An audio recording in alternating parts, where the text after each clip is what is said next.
بسم اللہ الرحمن الرحیم۔ درس مسائل۔ خنثی مشکل پر غسل کیوں نہیں؟ سوال خنثی مشکل جس کا عورت اور مرد ہونا کسی علامت سے ثابت نہ ہو، اگر حشفہ سپاری دونوں راستوں میں سے کسی میں داخل کرے تو اس پر غسل واجب ہونا چاہیے، کیونکہ وہ عاقل اور بالغ بھی ہوتے ہیں، حالانکہ نہ ان پر غسل واجب ہوتا ہے اور نہ ان سے جماع کرنے والے پر جب تک اس کو انزال نہ ہو جائے۔ آخر کیوں؟ جواب اس کا یہ ہے کہ حشفہ سے حشفہ حقیقی مراد ہے، اور سبیلین سے واقعی جو سبیلین ہے وہ مراد ہے، اور خنثی مشکل کا حشفہ اس کی شرمگاہ مشکوک الوجود ہے، محقق الوجود نہیں، یعنی اس کے حشفہ ہونے، ان کی شرمگاہ کے شرمگاہ ہونے میں شبہ ہے۔ خنثی مشکل مثلاً بحیثیت فاعل جو حشفہ داخل کر رہا ہے، تو ہو سکتا ہے کہ وہ خنثی بجائے مرد کی عورت ہو، تو اس کا حشفہ ذکر عضو زائد قرار پائے گا، اور وہ مثل انگلی کے ہو جائے گا۔ جس طرح انگلی داخل کرنے سے داخل کرنے والے پر غسل واجب نہیں ہوتا، اسی طرح اس پر واجب نہ ہوگا۔ اور اگر جس خنثی کی زنانہ شرمگاہ میں داخل کیا، ہو سکتا ہے کہ وہ عورت نہ ہو، مرد ہو، تو اس کی زنانہ شرمگاہ ایک زخم کے درجے میں ہوگی جس میں داخل کرنے سے غسل واجب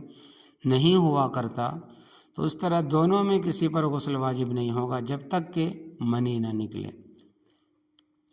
خنثی کے مفعول ہونے میں اس لیے غسل واجب نہیں ہو سکتا کہ وہ مرد ہو اور اس کی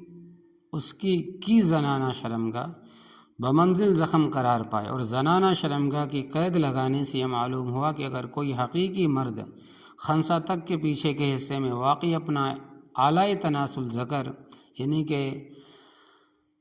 نفس داخل کرے گا تو اس سے دونوں پر غسل واجب ہوگا۔ خنثی مشکل کی بحث میں سبیلین سے مراد مردانہ اور زنانہ شرمگاہ، پچھلا حصہ دبر یعنی پاخانہ کا راستہ مراد نہیں ہے، اس لیے اس کے پائے جانے کے قطعاً شبہ نہیں ہے، یعنی ہجڑوں کا۔ خنثی یعنی ہجڑوں سے متعلق مسائل۔ مسئلہ جس شخص کے ذکر یعنی کہ نفس یعنی شرمگاہ کے دو سر ہو، جس شخص کے ذکر یعنی شرمگاہ کے دو سر ہو، ان میں سے جس سے وہ عادتاً پیشاب نکلتا ہے وہ شرمگاہ کے حکم میں ہے، اور جس سے عادتاً پیشاب نہیں نکلا کرتا وہ زخم کے حکم میں ہے۔ لہٰذا اگر اس حصے سے کوئی چیز نکلے گی تو یہ ناقص وضو نہیں ہوگی جب تک کہ نکل کر بہہ نہ جائے، کیونکہ زخم سے جب تک خون یا پیپ نکل کر بہہ نہیں جاتا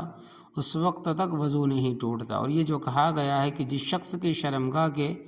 دو سر ہوں، اس کی صورت یہ ہوتی ہے کہ ایک حقیقی شرمگاہ ہوتی ہے جس سے عادتاً پیشاب آتا ہے، اور دوسرا بطور مرض کے ہوتا ہے، اس سے عام طور پر پیشاب نہیں آتا۔ لہذا جس سے عادتاً پیشاب آتا ہے اس کے منہ پر پیشاب یا کسی چیز کا اندر سے آنا ناقض وضو ہے، یعنی کہ وضو ٹوٹ جائے گا، اور باقی دوسرے سے بہنے کی شرط ہے۔ مسئلہ وہ خنثی جو مشکل نہیں ہے، اس کی دوسری شرمگاہ زخم کے درجے میں ہے، اس سے کسی چیز کا صرف نکلنا ناقض وضو نہیں ہے، یعنی کہ اس سے وضو نہیں ٹوٹتا بلکہ بہنا ضروری ہے، اور اگر وہ خنثی مشکل ہے تو اس کی ہر شرمگاہ سے نکلنا ناقض وضو ہے، خواہ وہ اپنی جگہ سے بہے یا نہ بہے۔ مسئلہ خنثی وہ شخص ہے جس میں مرد و عورت دونوں کی علامتوں میں سے کوئی علامت مکمل طور پر نہ پائی جائے، نہ عورت میں دکھے نہ مرد میں دکھے، برابر ہی رہے، لیکن محض علامت سے نشانی سے اس کا مرد یا عورت ہونا معلوم ہوتا ہو، اور خنثی مشکل اسے کہتے ہیں کہ اس کا مرد اور عورت ہونا کسی علامت سے ثابت ہی نہ ہو، نہ بلوغ سے پہلے اور نہ اس کے بعد۔ مسئلہ خنثی مشکل یعنی جس کی جنس کا تعین نہ ہو سکے کہ عورت ہے یا مرد ہے، اس کے ساتھ برا فعل صحبت کرنے سے غسل واجب نہیں ہوتا، نہ اس فعل کے کروانے والے پر اور نہ کرانے والے پر، نہ اس فعل کے کرانے والے پر اور نہ کرنے والے پر، جبکہ منی نہ نکلی ہو۔ اور یہی حکم صورت میں ہے کہ جب کوئی مخنث یعنی کوئی ہجڑا کسی دوسرے کی قبل یا دبر میں یعنی کہ آگے کے حصے میں یا پیچھے کے حصے میں اپنا عضو داخل کرے، یعنی کہ اپنا ذکر یا نفس داخل کرے،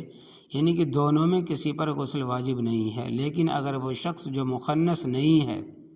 ہجڑا نہیں ہے۔ مخنث کی دبر میں یعنی کہ ہجڑے کے پیچھے حصے میں یا آگے کے حصے میں اپنا نفس داخل کرے تو ان دونوں میں سے جو بالغ ہو اس پر غسل واجب ضرور ہوگا اور ہوتا ہے۔ مثلا اگر کسی شخص کے جسم میں مرد اور عورت دونوں کے اعضاء ہو، اگر کسی شخص کے جسم میں مرد اور عورت دونوں کے اعضاء ہو، یعنی کہ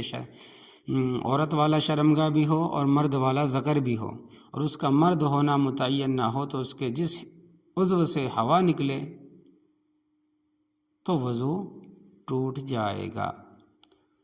تو اللہ عمل کی توفیق عطا فرمائے، آمین یا رب العالمین۔